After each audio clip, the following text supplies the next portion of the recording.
러시아의 우크라이나 침공이 시작된 지 1000일이 지나면서 우크라이나 국민들 사이에서도 전쟁의 장기화에 따른 피로감이 커지고 있습니다. 일부 계층에서는 더 이상의 희생은 무의미하다는 정서가 확산되고 있습니다.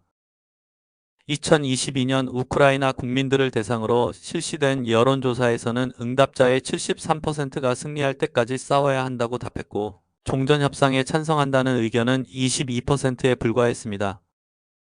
그러나 최근 여론조사에서는 국민 52%가 영토 일부를 양보하더라도 전쟁을 끝내야 한다고 답했습니다. 지구별 여행자 채널 구독, 좋아요. 트럼프의 휴전하는 비무장지대인 DMZ 설치입니다. 트럼프는 자신이 대통령이 되면 러시아 우크라이나 전쟁을 24시간 안에 끝내겠다고 공언해왔습니다.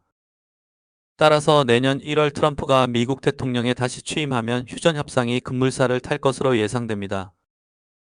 트럼프는 우크라이나가 러시아와의 협상 테이블에 앉도록 미국의 지원을 축소하며 압박할 가능성이 있습니다. 트럼프의 휴전안은 러시아가 점령한 우크라이나 지역을 인정하고 현재의 전선을 기준으로 비무장지대를 설치하는 한국식 방안입니다. 특히 우크라이나의 나토 가입 문제는 향후 20년간 나토에 가입하지 않는 대신 미국이 우크라이나에 방어용 무기를 제공하겠다고 할 것으로 보입니다. 우크라이나는 나토 가입 시에는 영토 수복 없이도 휴전 협상이 가능하다는 입장입니다. 우크라이나는 트럼프 휴전안에 대해 사실상 항복이라며 강하게 반발했지만 우크라이나 정부, 특히 젤렌스키 대통령의 입장은 여전히 복잡합니다. 젤렌스키 대통령은 최근 나토 가입이 확실히 보장된다면 러시아가 점령 중인 일부 영토를 포기하고 휴전에 나설 용의가 있음을 시사했습니다. 이는 러시아와 전쟁을 계속하는 것보다 우크라이나의 안보를 보장받는 것이 더 중요하다고 판단했기 때문입니다.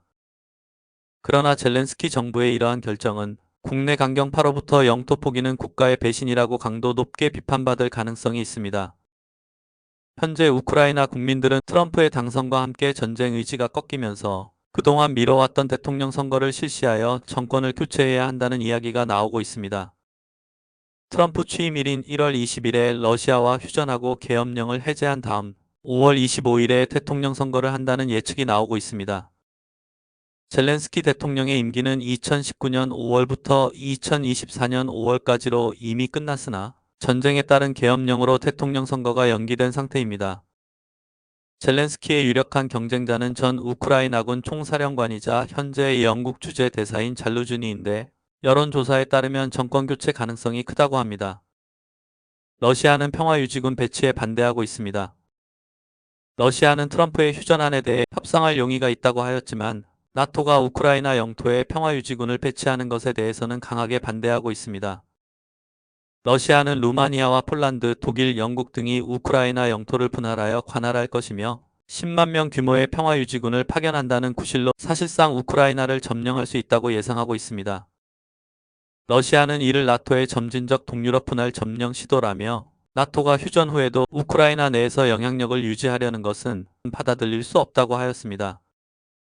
또한 현재 점령 중인 우크라이나 동부 지역과 크림반도의 귀속 문제는 해당 지역 주민들이 러시아와의 합병을 원하기 때문에 협상의 대상이 아니라는 입장입니다.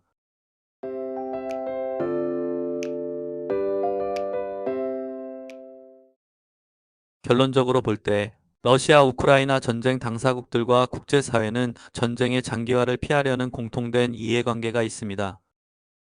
하지만 휴전 협상을 둘러싼 각국의 입장 차이가 여전히 크기 때문에 트럼프 행정부가 어떤 역할을 할지 지켜봐야 할 것 같습니다. 지구별 여행자 채널 구독, 좋아요.